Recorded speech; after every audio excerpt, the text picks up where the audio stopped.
አንተ አረመንሽ እኔ ሌለ ቆየህ እኮ በእናትህ አትጨቃጭቀኝ። እኔ ለራሴ ይረቡኛል እኮ በቃ እንብላ። ስንት አለ አንተ ጋር? እኔ ጋር 200 ብር አለ እንብላ። እኔ ጋር 10 ብር አለ። አንተ ጋር ስንት አለ? እኔ ጋር 5 ብር አለ። አይ አገኘው ሁለት ምንድነው? እባክህ ፍራንክ እያደረኩ ነው። እኔ እንደዘጭ እያለሁ ኧረ ሰክስ በእናትህ አሁን ርቡኛ ስትል አልነበር እንዴ? የለም ቀልድ አታውቅም። የቆየሁት እራሱ ስበላ እኔ ጎረድ ዶሮዋን ሁላ አስደብሬያት ነው የወጣሁት። አሩስቶን ትቼው እያልኩሽ። ኧረ ስጠን እሺ። አሁን 200 ብር ይዘሃል። እኛ እንብላበት። ምን አለኝ ከየት አምጥቼ እሰጥሃለሁ? ኧረ በእናትህ አሁን 200 ብር ይዘሃል ስትል አልነበር እኮ? እባክህ አንተ ምን አታፍርም እንዴ? ሁሌ በእኔ ብር ልትበላ ነው እንዴ? የሁለታችሁን አጋጭታችሁ ለውዝ ብሉበት ከፈለክ። እኛ ጓደኞች አይደለም እንበላበት። ምን ችግር አለ? አብቶን ዘኔ አባት አይደለም እቀልብ። አንተ ደግሞ ሁሌ 5 ብር ይዘህ አንተ 5 ብር ያለው ቡና የሚለቅመው ሰውዬ የድሮ 10 ብር ላይ ያለችዋን ሴትዮ አግብቶ አሁን ያውኑ 10 ብር ላይ 4ቱ ልጆች የሱ ናቸው። አንተ ግን ዛሬ አንድ ያስቀው ምንድነው?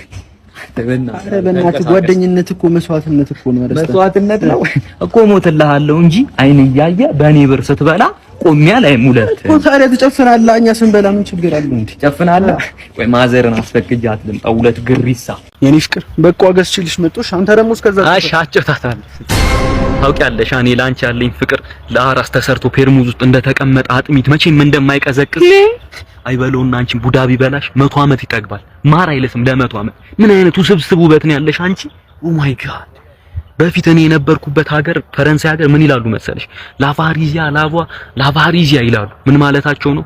አንቺ ጠርተሽኝ እግሬ ቢቆረጥ እንኳን በዳዴ ይመጣሉ ማለት። አንተማ እንደኔ እኮ ጓደኛ ሚስት ነኝ። አውቃለሁ፣ ግን ፍቅርሽን እንደ ጥቅምት ብርድ ልቋቋመው አልቻልኩም።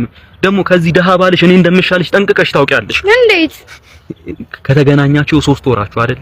ጫማውን ካልሲ ቀይሮ ያውቃል? እንደው ማን ይሙት ሱሱነትና ታዲያ ከአንድ ካልሲ ካለው ሰው ጋር ይሻላል ወይስ እንደኔ 40 ካልሲ ካለው ሰው ጋር ይሻላል? ደግሞ የለበሰው አንድ ካልሲም ቢሆን የኔ ነው። ተቀብየው በኋላ ነገ ባዶ እግሩን ነው ይመጣልሽ። ወይ እንደሱ ሳታድርግ አላደርግም። ታውቂያለሽ እኔ ቸር ነኝ፣ ሩሩ ለጋስ እኮ ነኝ። ታውቂያለሽ አይደል?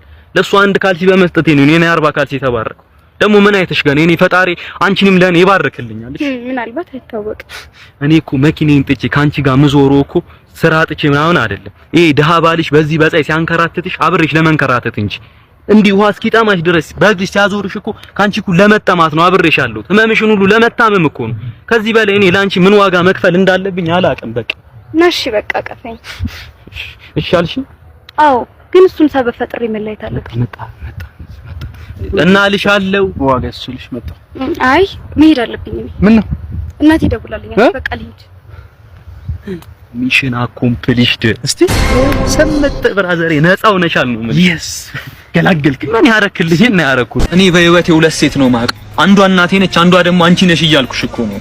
ደስ ሲል እና ደግሞ በሃይማኖት ጠንካራ ነው እንደወዳለ ጠንካራ። እኔ የተወለድኩት ይገርምሻል የጾም ወቅት ላይ ነበርና የእናቴን ጡት ወተት ጠባ ሲሉ ጭራሽ አልጠባም ጾም ነው ብዬ 2 ወሩ ሻይ ነው የጠጣው። ከዛ በኋላ ከ2 ወር በኋላ ጾም ሲፈታ ነው ዳግመኛ ከእናቴ ጡት ጋር የተገናኙት እያልኩሽ ምን ያህል በሃይማኖት ጠንካራ እንደሆንኩ እንግዲህ አንቺ ፈረጅኝ እንግዲህ። አዎ ግን አንቺ ምን አይነት ነው? ሌላስ ምን አይነት ወንድ ይመችሽ? ታማኝ፣ ሰው አክባሪ፣ የሚወደኝ። እኔና አንቺ ከዚህ በፊት እንተዋወቃለን እንዳለ ስለ እኔ እኮ ነው የምትወሩ። ለምን ስሜን አጠሩኝ በቀጥታ? አንተ ነህ በይኝ።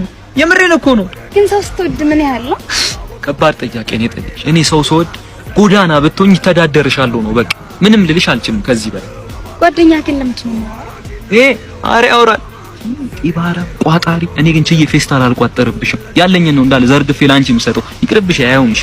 ቆይ እስኪ እኔ ምን አንተም እንደሱ ሰው አክባሪ፣ ታማኝ፣ ሃይማኖተኛ ነህ? አይ እኔ እንኳን ሀብታም ነኝ። የምርህን?